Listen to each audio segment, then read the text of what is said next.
Om Namo Bhagavate Sri Arunachala Ramanaya Namaskaram. Today I've been asked to talk about Sri Arunachala Pancharatnam. This is the last of the 5 hymns, Arunachala Stuti Panchakam, and it is the only one that Bhagavan composed originally in Sanskrit. In fact, it's the only complete work that Bhagavan composed originally in Sanskrit and later translated into Tamil.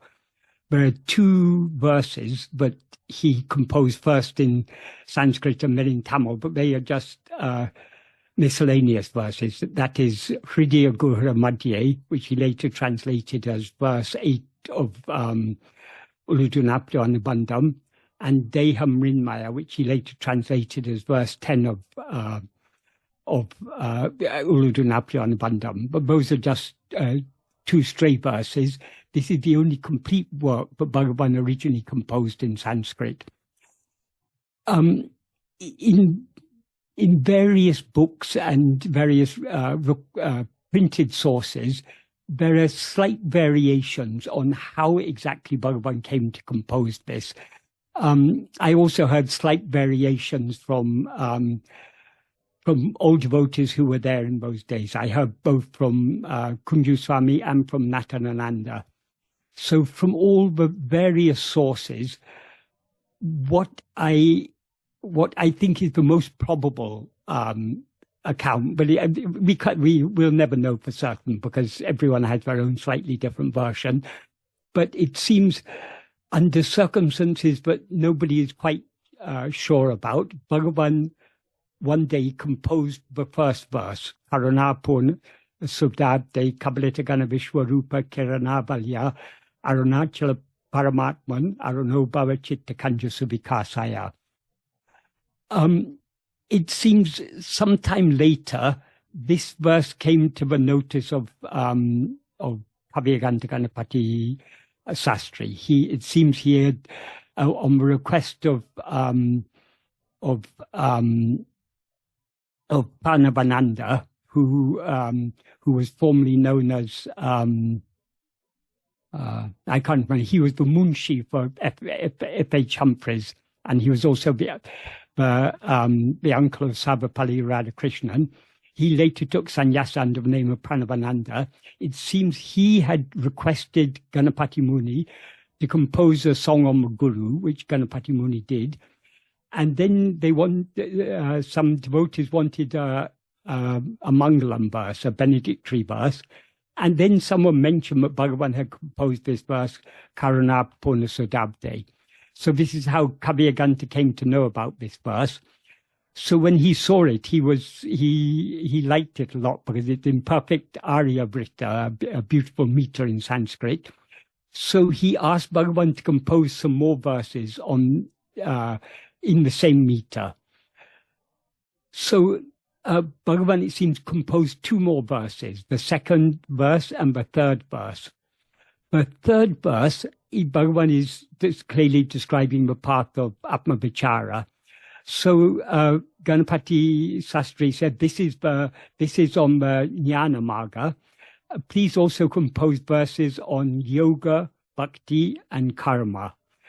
So Bhagavan composed the next 2 verses, in which actually karma is touched upon only very obliquely in the final verse, but the main subject of verses 4 and 5 is yoga and bhakti.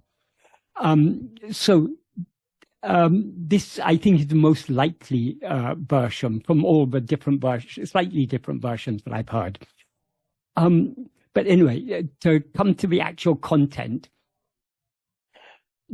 there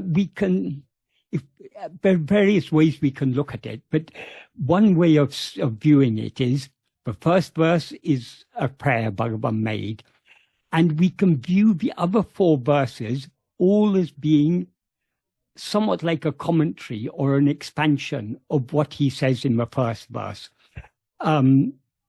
That's one way of viewing it. And it's slightly in that line, but I will try and explain it today. So the first verse, Bhagavan sang, Karuna Purna Sarabde Kabalita Gana Vishwarupa Kirana Balya Arunachala Paramatman Aruno Baba Chitta Kanjusuvikasaya. What that means is Sudabde means ocean of ambrosia, ocean of nectar, ocean of ambrosia means it implies amrita, the nectar of immortality. Karuna Apurna, the fullness of grace. Paramatman, this is all addressing Arunachala. He's addressing Arunachala firstly as the fullness of grace, the ocean of ambrosia, the Paramatman. And then he describes Arunachala by whose series of rays the solid form of the universe is swallowed. That is Kabalita Ganavishwarupa Kirana Valya, Arunachala Paramatman. And then finally the prayer is Aruno Baba Chitta Kanjusuvikasaya. Be the sun for the complete blossoming of the heart lotus, or imply my heart lotus. So that's a beautiful prayer. This is basically the same prayer that Bhagavan sang in verse 27 of Aksharamlai. In verse 27 of Aksharamlai, he sings Sakalamam Virangum Kadiroli Yenamana Jala Jamalati Arunachala. Arunachala, son of bright light, or Kadi Oli can mean either bright light or rays of light. So son of bright light or sun with rays of light.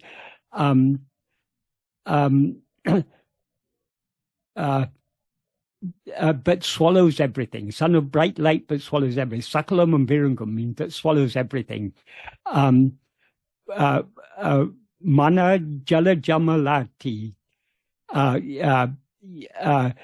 Make the mind lotus blossom. So in both these verses, Bhagavan is addressing Arunachala as the sun, and he's praying to him to make the mind lotus blossom. In the when later Bhagavan composed the Arunachala Pancharatnam in Sanskrit in about 1917. The exact date of the first verse is not known, but the other verses were around July, August 1917. Later, in 1922, when other hymns were to be published in Tamil, a devotee, I think it was Ayasami, asked Bhagavan to translate the Sanskrit into Tamil. So the Tamil version of the first verse is Arul Nirevana Amadak Kadalei Viri Kadiral Yabum Virungum Aruna Giri Paramatma Ve Kila Ulapu Nandrai Viriti Paritiyaha Vilungu. This means this, more or less the same as the Sanskrit. He addresses Arunachala as ocean of Amrita, Amadak Kadalei. Arul Nirevana, which is the fullness of grace. Paramatma, he's addressing Arunachala as Paramatma. Paramatma means the supreme self or ultimate self. In other words, what we ultimately are, our own ultimate self. Arunagiri. In Sanskrit, he says Arunachala. In Tamil, he says Arunagiri. They both mean the same.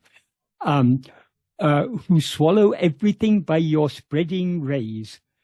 Shine as the sun, but makes my budding heart lotus blossom.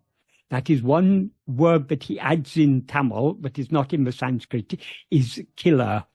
Killer means that is just beginning to blossom. So his heart is already beginning to blossom. It should blossom fully. When he refers to, in all these three verses, that is the verse 27 of Aksharamlai and the Sanskrit and Tamil versions of this verse, he is referring to Arunachala as the sun. And it's by the light of the sun that the lotus blossoms. So what sort of sun is Arunachala? Arunachala is the sun of pure awareness. That is the light that is ever... Arunachala is that light of pure awareness. So it is like the sun, because as Bhagavan often said, the the world shines by the light of the mind, as he says, for example, as he implies, for example, in verse 7 of Uludunapadu, in which he doesn't refer directly to mind. He uses the word arivu, which means awareness, but by awareness in that context, he's referring to the mind or ego. What he says in verse 7 of Uludunapadu is, though the awareness and the world rise and subside simultaneously, it is only by the mind that the world shines, only by awareness that the world shines. The awareness by which the world shines, the awareness that rises and subsides with the world, is obviously the mind. So though he uses the word arivu there, he's not talking about the pure awareness, because the pure awareness is satchit. It doesn't rise or subside. It remains as it is. The awareness that rises and subsides is the mind or ego. So it is by the mind that the world shines. So the light by which the world shines is the mind. But what is the light by which the mind shines? The light by which the mind shines is the original light of pure awareness. That is, the mind or ego is the adjunct conflated awareness, I am this body. That adjunct conflated awareness is not the real awareness. It's chidabhasa. Chidabhasa means it's a likeness or semblance of awareness, or a reflection of awareness. The original awareness, the original light, is the light of pure awareness that ever shines as I am. So Arunachala, the sun, is that sun of pure awareness that is ever shining as I am, but illumines the mind, thereby enabling the mind to illumine the world. So the mind's light is a reflected light. Sometimes Bhagavan compared it to the light of the moon. That is, the light of Arunachala, the light of pure awareness, is like the light of the sun. The moonlight is just a reflection of the sunlight. So at night, when the sunlight seems to be obscured by darkness, the objects of the world are illumined by the light of the moon. But the light of the moon is not the original light. The original light is the sunlight that reflects from the moon. So Arunachala is that sun of pure awareness. The mind is the awareness by which the mind knows the world is a reflection of that light. So when Bhagavan refers to Arunachala as the sun, or in this verse, praise to Arunachala, in the Sanskrit verse he says, be the sun. In the Tamil verse he says, shine as the sun, to make the heart lotus blossom. So that is why he uses the analogy of the sun. But why does he use the analogy of a lotus blossoming? That is, in this analogy, the immature lotus bud is analogous to the very impure mind. When the mind is very impure, it is bound tightly closed by its desires and attachments, asa pasa. So the mind that is tightly bound by desires and attachments is like a tightly closed lotus bud. But every day the lotus bud is exposed to the light of the sun, so it slowly, slowly begins to mature. So when he describes it as the kila ulapu, ulapu means the heart flower, or implies lotus in this context. Kila means it's beginning to swell up and to open, it's getting ready to open. So that is analogous to the state of a mature spiritual aspirant whose heart is beginning to swell with bhakti. Even that bhakti comes from where? Just like the swelling of the lotus swells only because of the light of the sun that falls on it every day. The devotion that rises in the heart of the devotee is only by the grace of Arunachala. That is, the nature of ego, as Bhagavan says, for example, in verse 25 of Uludunapadu, Urupatri undam, urupatri nekam. Grasping form, it comes into existence. Grasping form, it stands. Grasping inferior forms, it flourishes abundantly. Leaving form, it grasps form. So the very nature of ego is to constantly grasp form. Form means anything other than itself, because ego is, as Bhagavan says in that same verse, ego is a formless pay. Pay means a phantom or an evil spirit or a pisasa, a demon. And it is uruvatra. Uruvatra means it's formless. So ego has no form of its own, comes into existence and stands only by grasping form. So the very nature of ego is to grasp form. That means to grasp things other than itself. So the nature of ego is to have Vishaya vasanas. Vishaya vasanas are the inclination to grasp Vishayas, things other than itself. So from where can the love to turn within and hold on to the light of pure awareness, from where can that love come? It can come only from Arunachala. Arunachala means our own real nature, Paramatman, what we actually are. That is the source of whatever bhakti we have. So if we have even an iota of love to turn within and surrender ourselves to Bhagavan, that love comes only from him. It's only by his grace that we have that love. So this lotus is swelling up with that love, ready to blossom. And that love is given only by being bathed in the sunlight every day. Slowly, slowly it gains that maturity and begins to blossom.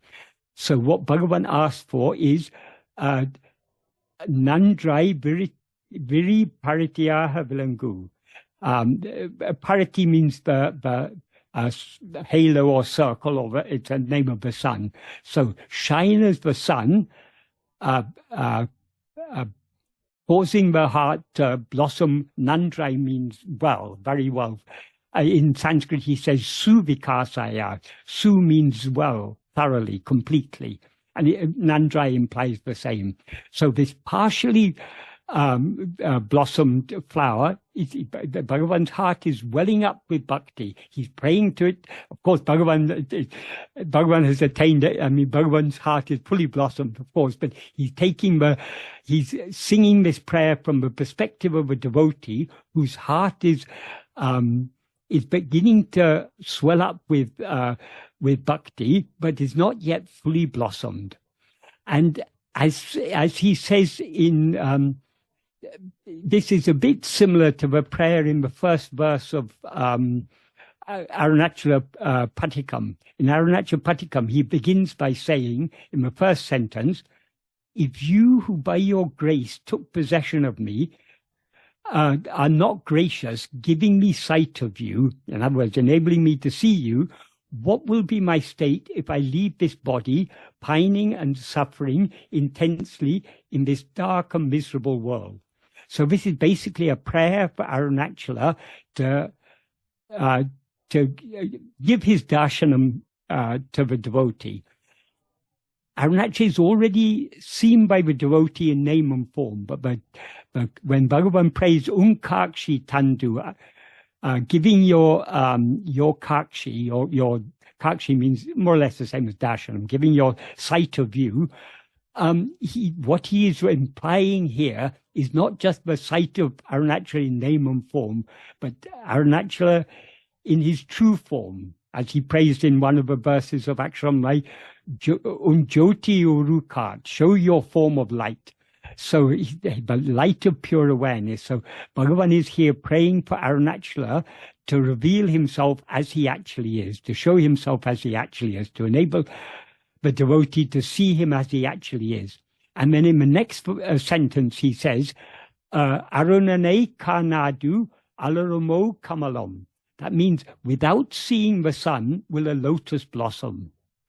And then he concludes by addressing Arunachala as being the sun to the sun, O love called the great Aruna hill. That is, he addresses Arunachala as Ambe, as love itself.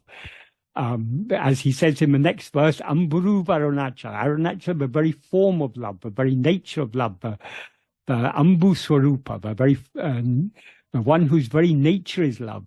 So he addresses Arunachala directly here as, "O love, called the great Aruna hill, where grace surges forth as a spring, gushing forth abundantly." So the implication in this last thing is, just like the lotus cannot blossom without seeing the sun, can my heart lotus blossom without seeing you?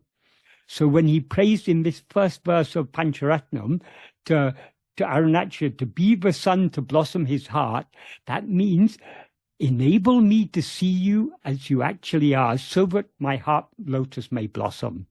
And of course, the fully blossomed heart lotus is that is the closed heart lotus. The tightly closed heart lotus is ego. When it fully blossoms, it's when ego dissolves and merges back in its source, the light of pure awareness. So this is the prayer here. So as I say, the other verses we can understand as being an elucidation or commentary on this. So in the next verse, in this verse, he's described Arunachala as in this first verse, as the ocean of nectar, of ambrosia. That means an ocean of immortality. The nectar of Amrita is the nectar of immortality. So it's the ocean of immortality, and it's the fullness of grace. Once when Bhagavan was asked what exactly he means by Karuna Apurna, or Arul Nirevu, the fullness of grace, Bhagavan said, not even giving mukti is the fullness of grace, though that is the ultimate gift of grace is the bestowal of mukti, but grace in its fullness has to be equally available to all. So what is the fullness of grace? The fullness of grace is the shining of eye in the heart of each and every jiva. That is, Arunachala, or God, is so gracious that he always makes himself available to us as our nearest and dearest. So he's ever shining in our heart as our own self, as I. So this is the implication of Karuna Apurna, or Arul Nirevu, the fullness of grace, is that shining of Arunachala in our heart. So he points out that he implies the same in the next verse, but he says a bit more about Arunachala. It's not only the sun that will swallow everything. So what is if Arunachala is the sun whose bright rays will swallow everything, then what is the relationship between Arunachala and everything that it will swallow? That he explains in the first half of this second verse. In Sanskrit, he says, Tvai Arunachala Sarvam Bhutva Stitva Praliname Tachitram. That means Tvai Arunachala Sarvam. Tvai means in you, Arunachala. Sarvam. Sarvam means all, or implying all, or etat. Etat means this. So sarvam etat is all this. Bhutva, stitva, pralinam, chitram. That is all this this world is a mental is a picture. Chitram means picture. Bhutva comes into existence. Stitva is sustained, and pralinam, it is destroyed in you. So in you, Arunachala, all this, which is a mental picture, comes into existence, is sustained, and is destroyed. Shridi aham iti atmataya nrityasi. As oneself, you dance in that. As oneself means as Atman, you dance in the heart as I. Boste vadanti hridayam nama. For you, they say the name is. They say heart is the name. And likewise in Tamil, he's saying, Chittiramam ishdellam semeleye nimbale uttidamai nindre odungidomal. That means he addresses Arunachala here as Semele, as Red Hill. Red Hill. All this, implying the entire world appearance, Chittiramam, which is a picture, implying which is a mental picture, arises, stands, and subsides only in you. He says Nimbale. Nimbal means in you. Nimbale means only in you. So everything arises, stands, and subsides in you. So firstly, Arunachala is that in which everything else is contained. But not only is it that in which everything else is contained, it is also the heart of everything. Heart means the center. So it is both the center and that which contains everything. So it's a beautiful contrast here. In the second half of the verse in Tamil, he says, Nityamum nanendru ideyam nadittiruveyal tam unpetan ideyam enduruvatam. That means, since you dance eternally in the heart as I, they say your name itself is heart. So Arunachala is that in which everything appears, stands, and disappears. So it's that which contains everything, but it is also the heart of everything. The heart means the center. And he says, since you dance eternally in the heart as I. So what is it that is in the heart? Heart means the center. So whatever is in the heart, that is, if something other than the heart were in the heart, that other thing that is in the heart would be the heart of the heart. But so when Bhagavan says you dance eternally in the heart, he implies you dance eternally in the heart as the heart. That is, that which is in the heart is only the heart. So since you dance eternally in the heart as I, so I is the heart, and they say your name itself is heart. That is, Arunachala is itself the heart in which it dances. So when we try and conceive it with our mind, it's how can the heart be in the heart? But the heart, this is the limitation of language. When we talk about something being in the heart, what is in the heart is only the heart, nothing but the heart. So that which is dancing in the heart as I, that is Arunachala. Therefore, Arunachala itself is the heart. Arunachala is the heart, Arunachala is I. And that I is what contains all this appearance. So how can all this appearance appear in the heart when the heart is the center of everything? That is, when Bhagavan says that it is a chitram, a picture, he implies it is a mental picture, as he makes clear in so many other places, in Uludunapto, Nana and everything, but the entire world is just a dream, as Bhagavan makes clear. And a dream is just a mental picture. So the dream appears only in the mind of the dreamer. But Arunachala is not the dreamer. Arunachala is the fundamental awareness that ever shines of the pure I, in which the dreamer, which is the adjunct conflated awareness, the dreamer is ego. So ego is the adjunct conflated awareness, I am this body. So the heart of the false awareness, I am this body, is the real awareness I. That real awareness I, or I am, that is Arunachala. So he is the heart of the ego in which everything appears. So ego has that is, the heart means it is also, it's both the source and the substance of everything else. So Arunachala is both the source from which everything appears and that in which everything appears, because everything appears only in the view of ego. And ego cannot have any existence other than the pure I. So everything ultimately is contained in Arunachala, and Arunachala is contained in everything. So in this verse, Bhagavan reveals the real greatness of Arunachala. It is that in which everything is contained, and that which is contained within everything. So Arunachala is both immanent and transcendent. It transcends everything because everything is contained in it.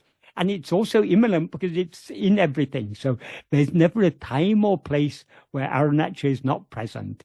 In the heart of every sentient being, Arunachala is what is shiny as I. As Bhagavan sang in another verse when he was asked his true identity, Ariyatitara Jivara Dahavari Jagohayil, Arivairami Paramatman, Arunachala Ramanan. That is, Arunachala Ramanan is Paramatman. The same Paramatman he referred to in the previous verse of this song, which Rami means it exists blissfully, Arivai, as awareness, in the cave of the heart lotus of all different jivas, beginning with Hari. Hari means Lord Vishnu. So from the highest God down to the smallest, most insignificant insect or smallest sentient being there is, that which is shiny as awareness, as the awareness eye in all, is Arunachala. So he is that which is contained in everything and in which everything is contained. So how are we to know him as such? That he is what he takes up in the third verse. Since Arunachala is showing what is always shining in our heart as eye, always dancing in our heart as eye, how are we to know him? So in the third verse, Bhagavan sings, Ahamiti kuta ayati ambishya. That means by an extremely immaculate mind. Sorry. Let me read more. Ahamiti kutas ayati iti ambishya anta pravishtaya ati amala diya avagamya swam rupam samyatya Arunachala tvai nadi vabdo. The meaning of that is by an extremely immaculate mind. He says not just amaladi, he says ati amaladi. It's extremely immaculate mind.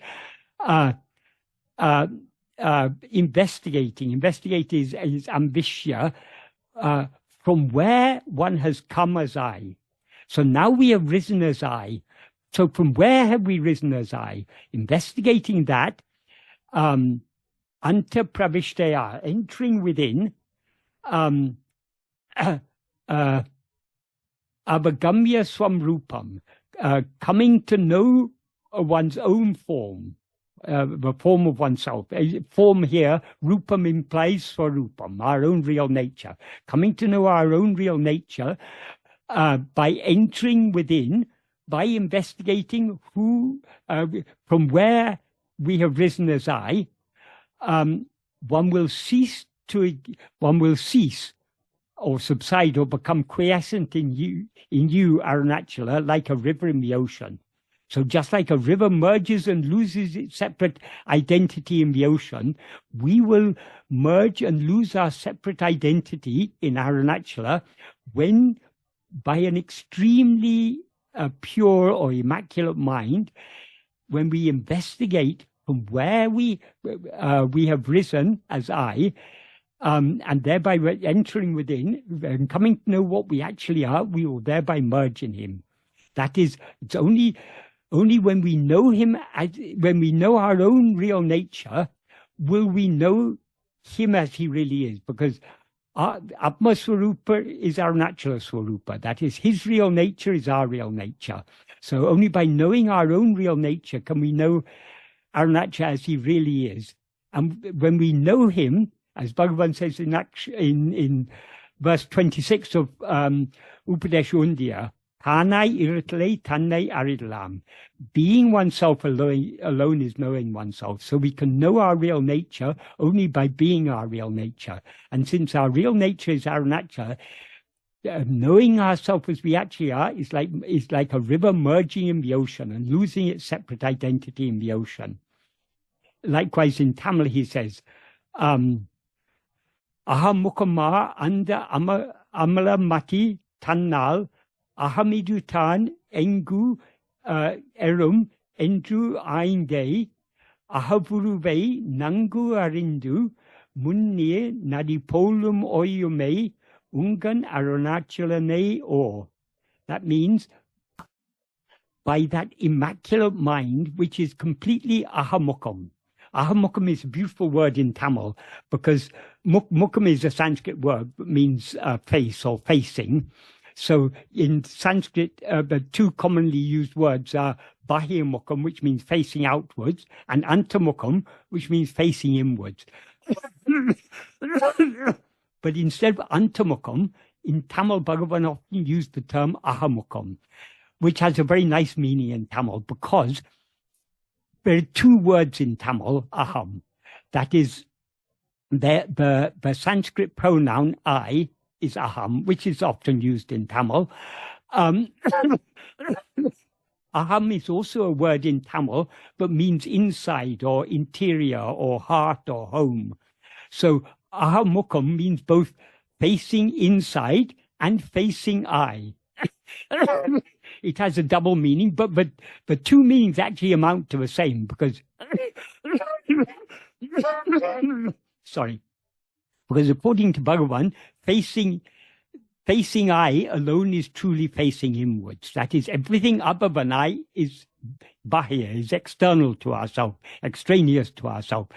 Only so facing inwards means what Bhagavan, when Bhagavan talks about antamukam, facing inwards, he means ahamukam, facing towards I. So it's a very nice term he uses. So by that immaculate mind that is completely ahamukam, that is completely inward facing or selfward facing or self-attentive, investigating where this I itself rises, and thereby clearly knowing the form, or he says in Tamil, he says, aha uruve, that is the form of I, in form again, like in Sanskrit, where he talks about swarupam. Rupam there means swarupam, the swarupa of oneself. Here he talks about the swarupa of I, the real nature of I. So only by investigating from where this I rises, one will certainly cease in you, Arunachala, like a river in the ocean. And then he ends with one word in Tamil, or. Or means investigate. So the implication is that he's telling us, investigate what you actually are. When Bhagavan talks about investigating where I rises, what exactly does he mean? Where does I rise? Obviously, the I that rises is not the pure I. The pure I never rises. The pure I is pure being, Satchit. The I that rises is ego. So from where does this ego I rise? It can only rise from, that is, ego rises in waking and dream, it subsides in sleep. So where it rises and where it subsides has to be what exists in the absence of ego. So what exists in the absence of ego? As Bhagavan says in verse 26 of Ulujunapadu, ahandayundayan anatamundahum. If ego comes into existence, everything comes into existence. Ahandayin indrail indru anatam. If ego doesn't exist, everything doesn't exist. That means, why does he say that? Because everything means everything that is known by ego, all phenomena, all forms, all objects, they exist only in the view of ego. So they come into existence only when ego comes into existence, and they cease to exist when ego ceases to exist. As we know from our own experience, in waking and dream, we rise as ego, and we become aware of all this multiplicity. In sleep, we as ego subside, and all awareness of multiplicity subsides along with us. So what exists in the absence of ego cannot be any object or phenomenon. It can only be that which exists in the absence of ego, which is what is ever existing, namely Satchit, the pure awareness I am. So where ego rises, that is, ego is the adjunct conflated awareness, I am this body. From where did this adjunct conflated awareness, I am this body, rise? Only from the pure awareness I am. So when he says investigating where this I rises, he means investigating our own reality, investigating what we actually are. So investigating where or investigating who amounts to the same, because what we actually are is itself the source from which we have risen as ego. So whether he describes it as investigating who am I, or what am I, or where am I, or from where do I rise, it all amounts to the same thing. It's all investigating this fundamental awareness I am.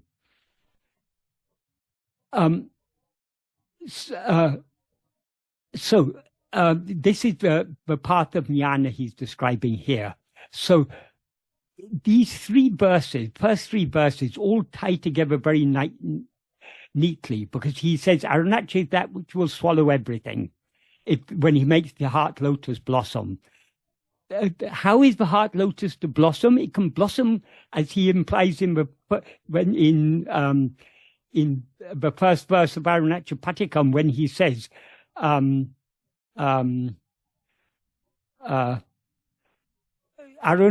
Karnadu Alaramo Kamalam. And without seeing the sun will a lotus blossom. So how is the lotus to blossom? It's only by seeing Arunachala, the sun but is ever shining in the heart as I. So in this third verse, he's describing how the mind is to see that pure eye.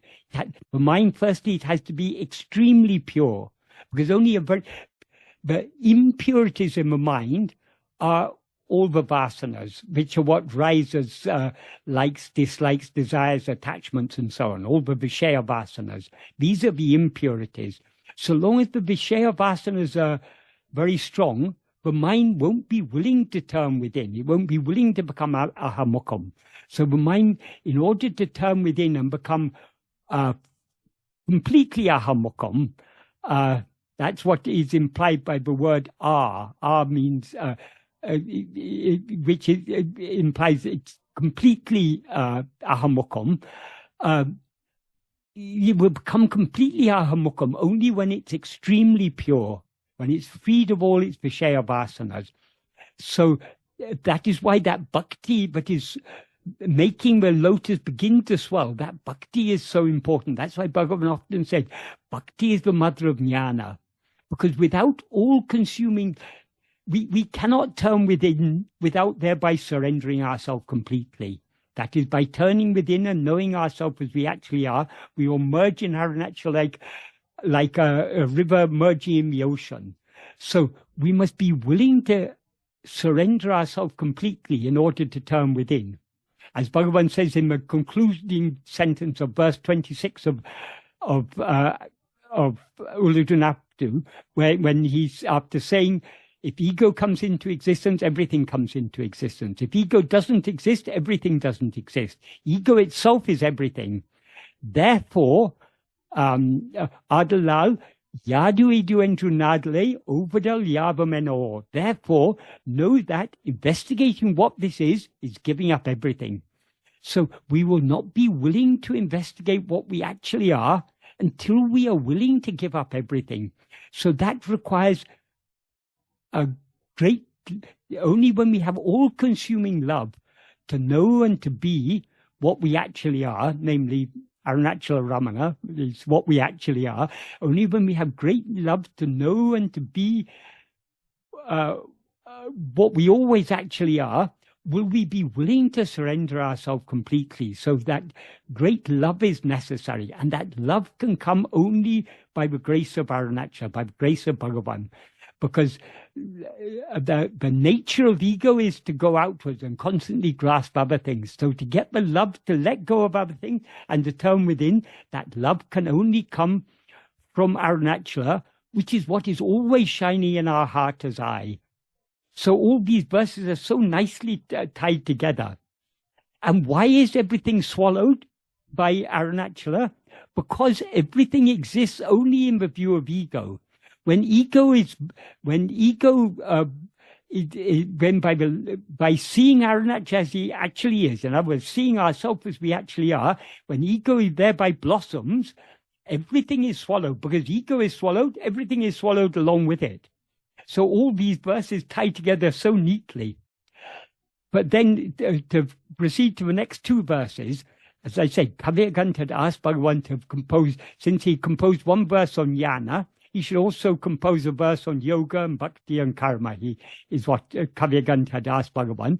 So in the next verse, he touches upon the subject of yoga. What he says in the next verse in Sanskrit is Chaktva Vishyam Bahyam, giving up external phenomena. Rudra Pranena, Rudra Manasantas, Rudra Manasa Anta Tvam, Dhyayam Pasyati Yogi, Diditim Arunachala Tvai Mahiyante. Arunachala, giving up external phenomena and contemplating you within by a mind restrained by the restrained breath, the yogi sees the light, thereby they are exalted in you. Well, thereby is not there, but the implication is they are exalted in you. Implies thereby they are exalted in you. He begins this verse. I'll read the Tamil also, so I can explain them both together. In what he says in Tamil is, "Veli vidayangale vittu." Sorry, that I'm reading. "Veli vidayam vittu," giving up external objects. External vidayam means vishayam, external objects, phenomena. So in Sanskrit he says vishayam, in Tamil he says vidayam, which is a Tamil form of it. So giving up external phenomena. Bilangam Arunesa, Arunesa who shine. He's addressing Arunachala, that is. Arunesa, that makes it as an address. Valiyadaka Nikum Manatal, by the mind which stands when the breath is subdued or controlled, brought under, subdued. By that mind, Ulamadanil, in the heart, unne dhyanitu, meditating on you in the heart, contemplating you in the heart, yogi oli kanam, the yogi sees the light. Unnil veavu urum, they attain greatness in you. Iduun, consider this or know this. So, what Bhagavan says here, firstly, he describes Arunachala as Bilangam Arunesa, Arunachala who shine. What does he mean by Arunachala who shine? Arunachala is Swayam Prakasa, it shines by the light of its own awareness. So Arunachala is the light of pure awareness. So it's ever shiny as the light of pure awareness, which is what this is, implies the same as what he said in the second verse. You're always dancing in the heart as I. So that's addressing Arunachala. Arunachala who shine, implying who shine as the light of pure awareness. Then he describes what the yogi has to do. Giving up external phenomena. In other words, withdrawing the mind from everything external, contemplating you in the heart. So when the mind has given up all external phenomena and contemplates you in the heart, what does he mean by contemplating you in the heart?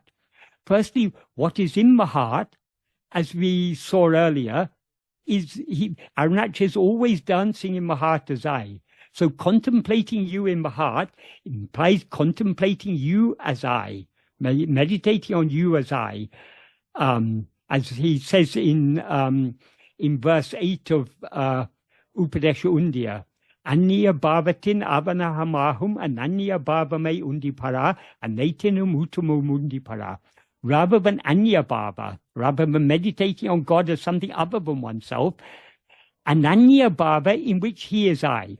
That is meditation on him as not other than oneself, in which he is I. That is, with the understanding that he is always, what is always shining in the heart as I, as Bhagavan had said in the second verse of this Pancharatnam, with that understanding, meditating on him not as other than oneself, but as oneself alone, that is the best, anatimautum, that is the best among all. So that's what Bhagavan implies here when he says, contemplating you in the heart, by a mind that stands motionless, but by a mind that stands motionless when restraining the breath, the yogi sees the light. That what is the light that the yogi sees? The light of pure awareness, but is always shining in our heart as I, which is Arunachala. So by meditating on Arunachala, the light of pure awareness in the heart, the yogi thereby sees that light. And how do we see how can a yogi see the light? As Bhagavan says in the final sentence of verse 21 of Uludunapadu, Unadal Khan, becoming food is seeing. That is, only when we are swallowed by that light are we truly seeing that light. We can see that light only by being that light, and we can be that light only by being swallowed by it. So when Bhagavan said the yogi sees the light, it implies the yogi is swallowed by that light, and thereby he attains exaltation or greatness in you. So though these verses makes an indirect reference to pranayama and refers to the yogi and refers to the aspirant as a yogi, actually what Bhagavan is describing in this verse is the same as the previous verse. Because when he says contemplating you in the heart, that is what he referred to in the previous verse as investigating where this eye rises. Where the eye rises, obviously only the heart, the Arunachala, which is ever shining in the heart as the pure eye. So the implication is, though Bhagavan is using different words, what he implies in this verse is the same as what he said more explicitly in the previous verse. Because Arunachala is that which is shining as pure awareness. Once we've given up external phenomena, what else is there to see? As the words he begins this, he uses at the beginning of this verse in Tamil, Veli Vedayam Vittu. He uses almost exactly the same words in the verse 16 of Upadesha Veli Vedengale Vittu, giving up external phenomena. Manam tan oli uru ordale, the mind knowing its own form of light, unme unityam. That alone is true awareness. So the mind knowing its own form of light means what? Its form of light means the light of pure awareness. When the mind knows its own, that light of pure awareness, it ceases to be mind and merges in that like a river in the ocean. So all these verses, if we consider all these verses together, we can see how Bhagavan is, whether it's in Upadesha or Uludunapadu or in Nana or Aksharamlay or Pancharatnam or Patikam or wherever, Bhagavan is always talking about the same subject. He's just expressing it in so many different beautiful ways. But the import of all of Bhagavan's teachings is that we need to turn within and know ourselves as we actually are. Sorry, I had to rush now. I've only got 5 minutes. And the last verse is a very important verse also. I'll quickly go through this. In the 5th verse, he says, Tvaya pita manasatvam pasyam sarvam tabakriteya satatam bhajate ananya pritya sajayati arunachala tvai sukhe magnaha. Arunachala, seeing you by a mind that is surrendered to you, one who, without otherness, without otherness, lovingly adores or worships everything as your form, triumphs, immersed in happiness in you.